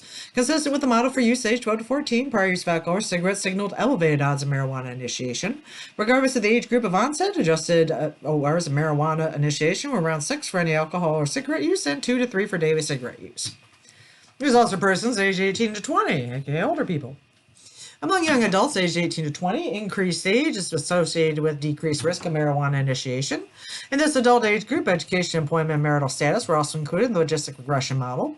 Gender, education, employment, region of residence were not found to be associated with marijuana initiation. Blacks relative to Hispanics had increased odds of initiation. Being married was associated with decreased odds of initiation compared with never being married. Young adults living in large metropolitan areas are more likely than those in non-metropolitan areas to initiate marijuana use. Antecedent use of alcohol or cigarettes increased the use of recent marijuana initiation. Onset of daily cigarette smoking at age 14 or older predicted an onset of marijuana use, while onset before age 14 was not found to be significant. So young smokers rejoice. Results for persons aged 21 to 25. Consistent with previous analyses, the risk of marijuana initiation among adults aged 21 to 25 decreased with older age. In this age group, gender, employment, region of residence, and population density were not found to be associated with marijuana initiation. Blacks relative to whites, Hispanics, or Asians, Pacific Islanders, Native Hawaiians had increased odds of initiation. Young adults aged 21 to 25 who had attended college had greater odds of becoming new marijuana users than high school graduates. Yes, it's us smart, stressed people. Married persons had decreased odds of initiation compared with those who had never been married. Prior use of alcohol or any cigarette and daily cigarette smoking at age 14 or older predicted increased odds of initiation, but daily cigarette smoking before age 14 predicted decreased odds of initiation. Okay, so if you start smoking in your teen years, you might try marijuana. If you start smoking younger, you're probably not interested. Interesting. Alright, exciting tables, prior alcohol and cigarette use, distribution, month of first use, adjusted odds. Oh, adjusted odds, adjusted odds, adjusted odds, adjusted odds. Alright, part 6, urban marijuana use and later drug use patterns, and we are, well, maybe at the middle. I don't know, it's 158, we're not even to 70. It's going to be a long video. I'll try to go as fast as I can and make this as pleasurable as I can, but if you hang in, hang in. So, introduction. In addition to providing useful information for prevention planning, incidents data can be used to help policymakers anticipate future trends in the nature and extent for need of substance abuse treatment services. Marijuana incidence data have been used to make projections of drug abuse treatment need in the year 2020. That study and others have shown the importance of early marijuana use as a predictor of later substance use patterns and associated problems. Given the substantial increases in marijuana incidence rates during the 1990s and the continuing high rates as recently as 1999, data showing the relationship between early initiation and later substance use patterns are needed. This chapter provides such data, primarily focusing on age at first use of marijuana as a predictor. The remainder of this chapter focuses on 3 topics. Section 6.2 discusses the estimated proportions of drug use patterns among adults aged 26 or older by age of first marijuana use and by age groups. Section 6.3 provides odds-adjusted ratios of illicit drug use, heavy illicit drug use, and substance dependence and abuse from the multiple logistic regression models. Each logistic regression model includes age of marijuana initiation, age group, gender, race, ethnicity, and educational level. Section 6.4 includes findings for a subset of the analysis focusing on past year marijuana users aged 26 and older. This subset examined the relationship between age at first marijuana use and past year drug dependence. Heavy marijuana use was defined as using marijuana on or at least 300 days in the past year. Heavy illicit drug use other than marijuana is defined as using at least one of the following: cocaine, including crack, heroin, hallucinogens, including LSD and PCP, inhalants, or any prescription-type psychotherapeutic used non-medically on at least 50 days in the past year, regardless of marijuana hashish use. Marijuana hashish users who have also had any of the other illicit drugs on at least 50 days in the past year would count as heavy users of illicit drugs other than marijuana. Because of changes in the measures of dependence and abuse in the 2000 survey, estimates for alcohol and illicit drug abuse and dependence are based only on data from the 2000 survey. In brief, the 2000 survey includes a series of questions on dependence that assess health or emotional problems, attempts to cut down use, tolerance, withdrawal, and other symptoms associated with substances used. The questions on abuse assess problems at work, school, home, and problems with family, friends, physical danger, and the trouble with the law due to the substances used, which is not the person's fault using the substance. The changes in measures of abuse and dependence limit the comparison between 2000's estimates and estimates from prior surveys. Excuse me, I will blow my nose in the next break, which is coming right about now. Alright, the estimated prevalence of illicit drug use, heavy illicit drug use, substance use, and dependence by age of marijuana initiation. So, the prevalence of lifetime and past year use of heroin, cocaine, and non-medical psychotherapeutics in relation to age of first marijuana use is presented in Table 6.1. Among adults aged 26 or older, the highest prevalence of use of heroin, cocaine, and psychotherapeutics in the lifetime is noted among those who initiated marijuana before they were 15 years old. There is a tendency for the prevalence of lifetime illicit drug use to decrease with older age of first marijuana use among lifetime marijuana users reporting their onset after age 20. An estimated 1.1% used heroin, 16.4% used cocaine, and 20.6% used any psychotherapeutics non-medically in their lifetime. Among persons who had never used marijuana, less than 1% had ever used cocaine or heroin, but 5.1% had used psychotherapeutics medically. Yeah, no interest in speeding up life. Similar patterns of past year use for these illicit drugs across the 4 groups of age at first marijuana use were observed. An estimated 6.9% of early onset marijuana users, 14 and younger, used cocaine in the past year, compared with only 0.8% of those initiating after age 20. An estimated 11.5% of early onset marijuana users and used any psychotherapeutics in the past year, while 2.9% of those initiating after age 20 did so. For marijuana users aged 26 to 34 and those aged 35 to 49, rates of lifetime illicit drug use were generally higher among adolescents onset marijuana users than among users initiating during adulthood.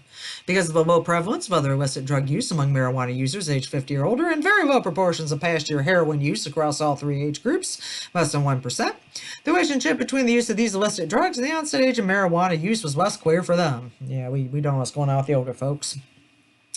Alright, heavy illicit drug use. Among all lifetime marijuana users aged 26 or older, early onset users not only had relatively higher proportions of recent past year heavy marijuana use than adult onset users, but they also reported high proportions of heavy use of other illicit drugs. An estimated 5% of those initiating marijuana use at age 14 or younger were recent heavy marijuana users, compared with less than 1% of those with an onset age of 18 years or older. Likewise, 6.3% of those initiating marijuana use age 14 years and younger were recent heavy users of other illicit drugs, in comparison with about 1% of those with an onset age of 18 years or older.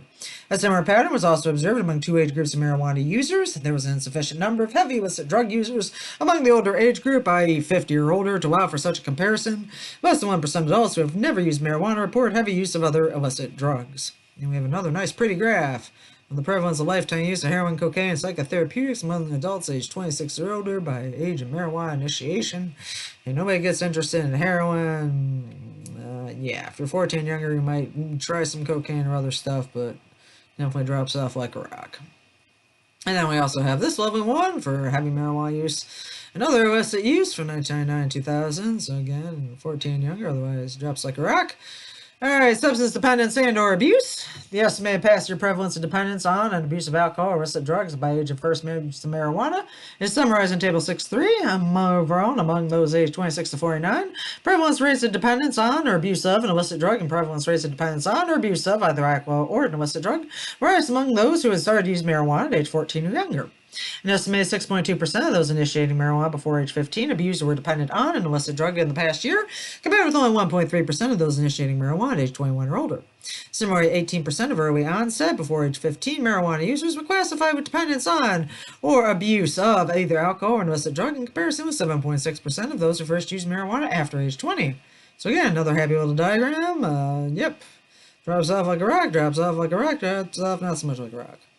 Even when the prevalence was reduced to dependence and was specific to alcohol, an illicit drug, marijuana, or an illicit drug other than marijuana, prevalence rates of dependence for each outcome were consistently found to be highest among marijuana users who started their first use at age 14 or younger. Yeah, this is probably a huge justification for D.A.R.E.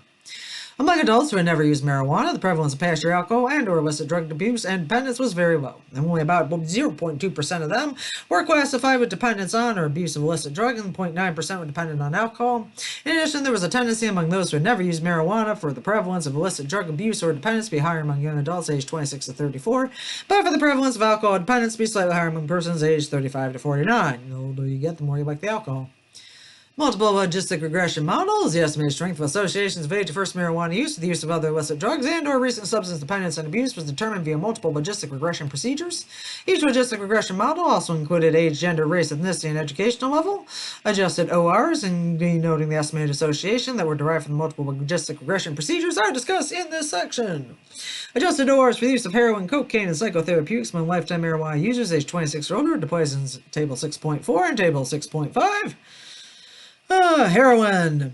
With statistical adjustment for demographic characteristics, age onset of marijuana use was significantly associated with lifetime heroin use. In particular, onset before age 15 strongly predicted lifetime heroin use. Adjusted ORs of ever using heroin among lifetime marijuana users were 15.5 for those reporting first marijuana use at age 14 or younger, 6.1 for those initiating between ages 15 and 17, and 3.5 for those initiating between ages and 20, as compared with those experiencing onset at age 21 and older. Among marijuana users, younger adults were significantly less likely to have ever used heroin than older adults aged 50 or older. Male marijuana users were estimated 1.6 times more likely than female users to have ever used heroin. Relative to blacks, whites were at lower odds of using heroin in their lifetime. Educational level was not found to be associated with odds of lifetime heroin use. Age of first marijuana use was not associated with past year heroin use in the adjusted logistic regression model. Cocaine! Age at onset marijuana use was highly associated with lifetime and recent cocaine use, particularly for those who initiated before age 15. These persons were 7 to 8 times more likely than those who initiated at age 21 or older to use cocaine. Lifetime marijuana users who were male and American Indian or Alaska Native also had increased rates of lifetime compared to blacks. The recent analysis of recent cocaine use found that male gender and less than a high school education predicted increased odds of using cocaine in the past year. In addition, white and Asian Pacific Islanders, lifetime marijuana users, are less likely than black users to use cocaine recently. No, expect the cocaine. Okay. Psychotherapeutics. Early onset marijuana use also predicted increased odds of non-medical use of any psychotherapeutic drug in the lifetime and past year. Younger adult marijuana users are less likely than older users to report using psychotherapeutics in their lifetime, but they were significantly more likely to use them in the past year. Yeah, because you're young and you're experimenting. Male marijuana users had decreased odds of using psychotherapeutics in the past year compared with black marijuana users. White, Hispanic, American Indian, and Native American Alaskan users had increased odds of recent psychotherapeutic use. Persons with less high school schooling also had an increased likelihood of using psychotherapeutics in the past year. Alright, adjusted odds ratios of heavy illicit drug use. So adjusted odds ratios of the past year recent illicit drug use marijuana are summarized in 6.6. Early onset marijuana use was significantly associated with the increased odds of heavy use of marijuana and other illicit drugs.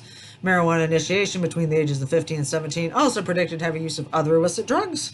Male marijuana users were an estimated 2 times more likely than female users to report heavy marijuana in the past year. Lifetime marijuana users who did not attend college were also at increased odds of using an illicit drug heavily in the past year. Adjusted odds ratios of substance dependence and or abuse.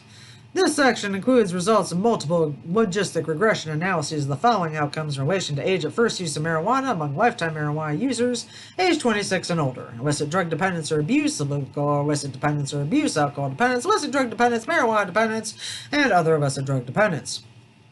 Onset of marijuana use before age 15 significantly predicted increased odds of meeting the criteria for dependence and or abuse of either alcohol and or an illicit drug in the past year. Black marijuana users had an increased likelihood of being dependent and or abusing an illicit drug than white, Asian, Pacific Islander, Native Hawaiians. Less educated lifetime marijuana users, less than high school, are an estimated 1.8 times more likely to be classified with dependence on, abuse of an illicit drug recently, while age and gender were not associated with any odds of being dependent on or abusing illicit drugs. Lifetime marijuana users who were aged 26 to 34, male, or had not attended college at the time of the survey had slightly increased odds of being dependent on or abusing alcohol or an illicit drug in the past year. Adjusted ORs of alcohol dependence and illicit drug dependence among lifetime marijuana users shown in Table 6.8. Age of marijuana initiation, age, race, ethnicity were not found to predict recent alcohol dependence. In comparison, men and less educated marijuana users would have increased odds of being alcohol dependent in the past year. When the outcome of the logistic regression model is specific to illicit drug dependence, early onset marijuana users were an estimated 6.2 times more likely than adult onset users to be dependent on one or more illicit drugs in the past year. Relative to black marijuana users, white, Asian, Pacific Islander, and American Indian or Alaskan Native users had decreased odds of being classified with illicit drug dependence.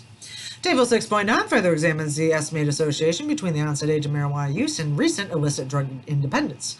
The multiple regression procedures revealed that the onset of marijuana use before age 15 was associated with recent dependence on both marijuana and other illicit drugs. In fact, onset before age 15 was associated with close to a tenfold excess in the odds of being classified with marijuana dependence than those who initiated marijuana in adulthood, independent of the influences of age, gender, race, ethnicity, and educational level. Marijuana users with less of a high school education were 3 times more likely than those who had attended college to be dependent on other illicit drugs. Alright, I'm going to take another little break here. Okay, I know we're at an hour and a half, but I just checked and we are getting towards the end of this, I promise. It looks like not, but there's a ton of stuff in the appendix, so gonna power through. Substance dependence and or abuse among past-year marijuana users. This section focuses on dependence on and abuse of substances among lifetime marijuana users.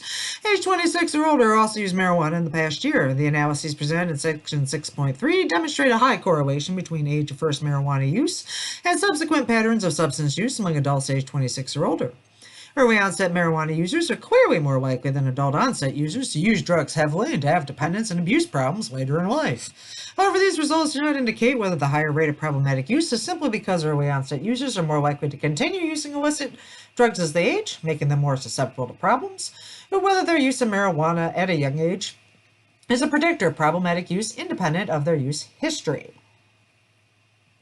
Although it is not possible to fully explore this question with the limited data available in the Survey on Drug User History, some indication of the independent effect of age at first use can be obtained by restricting analyses to persons who used marijuana in the past year. The estimated prevalence of illicit drug dependence and or abuse by age of marijuana initiation. Table 6.10 presents past year prevalence of illicit drug dependence or abuse, alcohol illicit drug dependence or abuse, and specific substance dependence among past year marijuana users age 16 or older. These prevalence estimates are presented by age of marijuana initiation, the usual 4 brackets. The highest prevalence of illicit drug dependence or abuse, alcohol illicit drug dependence or abuse, marijuana dependence, or other illicit drug dependence was found among those in the youngest group of age of first marijuana use. Among past-year marijuana users, 1/5 of those initiating marijuana before age 15 were classified with illicit drug dependence or abuse in the past year, compared with approximately 1/10 of those initiating marijuana after age 15. Similarly, about 40% of those with the onset of marijuana before age 14 met the criteria for dependence or abuse of either alcohol or other illicit drugs, compared with 16.7% for those with an onset after age 20. With respect to alcohol dependence, approximately 10% of users with an onset of marijuana use before age 21 were dependent on alcohol, in comparison with about 5% of those with an onset after age 20. The highest prevalence, 15.2% of illicit drug dependence, was noted among those initiating before age 15, while the lowest prevalence, 3.4% of illicit drug dependence, was among those reporting their first use after age 20.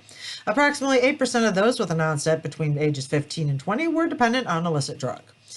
Only 2.1% of those with the onset of marijuana after age 20 were dependent on marijuana in the past year, while 8.8% of those in the 14 or younger group, 4.7% of those within 15 to 17 onset group, and 7.1% of those within the 18 to 20 onset group were dependent on marijuana, which is kind of nice. So it's literally like less than 10% across all the boards. The prevalence of other illicit drug dependence decreased with increased age strata of first marijuana use, and an estimated 8.6% of those with an onset before age 15 and 4.2% of those with an onset between the ages of 15 and 17 were dependent on other illicit drugs in the past year, while less than 3% of those with an onset at age 18 or older were classified with other illicit drug dependence. Adjusted odds ratios of substance dependence and/or abuse. The association between age of first use of marijuana and substance dependence and/or abuse among past year marijuana users aged 26 or older was examined using multiple logistic regression procedures. Adjusted ORs denote the estimated strength holding constant the potential confounding influence of other demographic characteristics. Table 611 summarizes the logistic regression models for two dependence abuse outcomes: illicit drug dependence or abuse and alcohol illicit drug dependence or abuse. Models for alcohol dependence and illicit drug dependence are displayed in Table 612. Finally, models for marijuana dependence and other illicit drug dependence are shown in Table 613. With statistical adjustment for demographic characteristics, onset of marijuana use before age 18 predicted increased odds of being classified dependence or abuse of either alcohol or other illicit drugs among adult marijuana users who reported use within the past year. Relative to an onset of marijuana use after age 20, an onset of use between the ages of 18 and 20 was not significant in predicting recent substance dependence or abuse. Compared with black marijuana users, white users were at decreased odds of meeting the criteria for illicit drug dependence or abuse in the past year. Recent marijuana users with a high school diploma had decreased odds of illicit drug dependence or abuse when compared with users who had attended college. So, among recent marijuana users, age onset of marijuana use was not found to be associated with alcohol dependence in the model. In comparison, onset of marijuana use before age 21 was associated with an increased likelihood of being classified with illicit drug dependence as compared with users with an onset age of 21 or older. Those with an onset age before age 15 were an estimated 8.3 times more likely than those with an onset after age 20 to be dependent on one or more illicit drugs. Those with an onset between the ages of 15 and 20 are about 3 times more likely than those with an onset after age 20 to be dependent on one or more illicit drugs. As noted in the finding for the illicit drug dependence or abuse, white recent marijuana users are less likely than black users to be dependent on an illicit drug. Finally, multiple logistic regressions show that among adult recent marijuana users, early onset of marijuana use increased the likelihood of being dependent on both marijuana and other illicit drugs. Relative to those with an onset of marijuana use after age 20, those reporting an onset before age 15 had an estimated OR of 5.1 for marijuana dependence and an OR of 17 for other illicit drug dependence. In addition, recent marijuana users aged 50 years or older and black users were more likely to be classified as dependents on other illicit drugs than younger and white recent marijuana users. And then we have all these fun tables. Whoopity whoop. I'm just going to go fast because we are super exciting on the long time here. Oh, so much fun. I pretty much read the results, so we don't really need to stare at the tables unless somebody gets thrills from that. Okay, discussion. Last section. Marijuana has continued to be the most commonly used illicit drug among both youth and adults. The rate of marijuana initiation increased during the late 1960s and early 1970s, with a peak in 1976 and 1977 of 21 per 1,000 potential new users. After that period, the rate of new marijuana users decreased to 8.5 in 1990, followed by an increase to 16.8 in 1996, and then a decrease to 13.6 in 1999, both of which I would argue are effects of D.A.R.E programming. Aggregated 1999 and 2000 data indicate there were approximately 2.5 million new marijuana users annually in 1997 and 1998, and 2 million new users in 1999. Although the number of new users had decreased in 1999, it was still above the levels for 1989 and 1990. Incidence rates of marijuana use were generally higher among men than among women. Among men, the highest peak was noted in 1976 and 1977 as close to 24. Since the early 1980s, incidence rates declined, and the most recent peak for men was in 1997 at 19.3. Similar to the pattern of men, the incidence rates for women was lower during the 1980s. The most recent peak for females was in 1996 at 15.5. For both genders, the rate in 1999 was lower than the rates from 1996 and 1998. The estimated mean age at first marijuana use was slightly younger among men than women, but the trend suggests an increasing similarity for both genders in some recent years. The mean age of first marijuana use remained at 17 during most of the 1990s. Recent initiates were much more likely to be among youths and young adults than among adults aged 21 or older. The annual age and gender-specific incidence rate per 1,000 potential users was highest among youths aged 15 to 17. Young adults aged 18 to 20 had a slightly higher incidence rate than youths aged 12 to 24, while adults aged 21 and older had a very low rate of new use. Recently, American Indians and Alaska Natives appeared to have had particularly high rates of new users and younger age of first use than members of other racial and ethnic groups. Recent initiation of marijuana use also varied by states and age groups. Colorado, Delaware, Massachusetts, New Hampshire, and Vermont were ranked in the category with the highest incident rate for the overall youth and young adult groups. New Mexico had the highest rate for overall and youth groups, and Minnesota was in the highest category for the overall and young adult groups. By comparison, Louisiana had the lowest rate of recent new users for overall youth and young adult groups. In addition, Texas and Utah had the lowest rate of recent initiation among youth and young adults. Marijuana initiation varies somewhat by month of year. Overall, the annual average number of marijuana initiates per day was 6,186. Among males, the highest number of first marijuana users per day was noted in June and July, around 4,300 initiates per day. Among women, increased rates of initiates were in January and July. Of all recent initiates who started using marijuana before age 18, June and July also had the most new users, while adult onset marijuana users tended to have initiated their use in January. Life is stressful, you're paying bills, December or July. Any prior use of alcohol and or cigarettes was strongly related to the onset of recent marijuana initiation, regardless of the age when alcohol or cigarettes were first used. Of all recent marijuana initiates, 60% used both alcohol and cigarettes before starting their marijuana use. Further than 10% had never used alcohol or cigarettes at the time of marijuana initiation, and the remaining recent initiates had either used alcohol only or cigarettes only prior to their first marijuana use. Multiple logistic regression in persons aged 12 to 25 found that younger persons under age 21, males, blacks, American Indians, Alaska Natives, and persons living in the western metropolitan areas were likely to become new marijuana users recently. For some young adults aged 18 to 25, the assumption of adult roles, e.g. becoming married, may protect them from marijuana initiation. Multiple logistic regression also confirmed that the risk of recent marijuana initiation increased with increasing age among youths aged 12 to 24s, but the risk decreased with increasing age among those aged 15 to 25. So you found your peer groups, and if you are not being influenced by bad people, you probably won't be later in life. Or you end up like me and you act out your punk ways when you get to university. Logistic regression models holding constant demographic characteristics revealed that earlier age of first use of marijuana, particularly an onset before age 15, predicted increased odds for the following: heavy use of marijuana and other illicit drugs, dependence on or abuse of alcohol and or other illicit drugs, and a dependence on marijuana or other illicit drugs in the past year. These national estimates on incident and trend data provide useful information for planning and delivering substance abuse services, as well as baseline data for further investigations. The strength of the association between alcohol and cigarette use with later marijuana initiation suggests that reducing the onset of alcohol or cigarette use may have some positive influences on the prevention of marijuana initiation. Some new marijuana users, particularly early onset users, may have significant impact on the future demand for substance abuse treatment because of their increased odds of progressing into heavier drug involvement and probably other drug-related health risk behaviors. Substance abuse service models for needs for young marijuana users warrant further study because recent data reveal a younger population of drug users seeking treatment for marijuana abuse. Early identification of subgroups vulnerable to heavier substance use and increasing their access to substance abuse services may prevent them from more serious substance abuse use involvement and decrease subsequent societal costs related to substance use or abuse. These national estimates reveal emerging trends of new marijuana use by some subgroups that could be targeted for prevention, e.g. blacks, American Indians, and Alaska Natives. The pathways to illicit drug use and or dependence involve multiple factors and processes. To better inform policy for substance use prevention, further research should focus on identifying the processes that account for subgroup variations in illicit drug use and or dependence, and understanding the factors that explain the developmental sequence of substance use involvement, including detriments of early initial use of marijuana or other substances. In conclusion, the data indicate a decreased rate of new marijuana use in 1999. Youth aged 15 to 17 had the highest rate of becoming new marijuana users in recent years. Whites are less likely than blacks to start using marijuana recently, and young American Indians and Alaska Natives appear to have an elevated risk of becoming new marijuana users in recent years. Further analyses of these and future survey data will help to confirm the findings from the 1999-2000 surveys and track changes in the trend of new marijuana use by at-risk subgroups. And after this, I think, yes, we are in the land of references. I'm just going to see the appendix and see if any of this has, like, questions that'll trigger my old brain. So target population, we talked a lot about this already. Oh, they show off all their, oh, exciting sampling errors and response patterns, which I'm totally not going to read. Incidence estimates, showing the math. Love showing the math.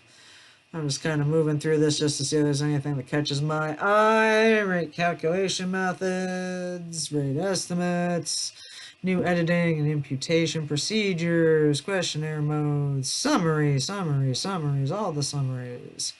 And then we end up in this lovely pile of tables. So many tables. Selected standard error tables. I don't think there's an appendix C. Maybe there is. Ah, yeah, selected questionnaires. This was the part I was kind of looking for. Sanctuary, we cannot interview you. Get out of here.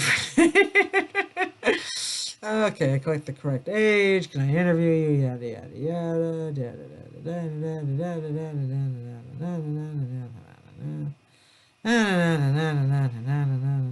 Yeah, the great groups. Filipino, Japanese, Asian, Indian, Korean. They have a lot of other subgroups than what I've seen on a lot of surveys. But okay. All these fun people, married, divorced. This is all the exciting. Okay. Yeah, that's all the exciting demographic stuff. Calendar. Show the calendar. Fill the dates. Wait, fill the date? What? Okay, to help you remember the first two time periods, let's mark the calendar with beginning dates for each one of them. Okay. Okay. Yeah. Sometimes that helps. Marijuana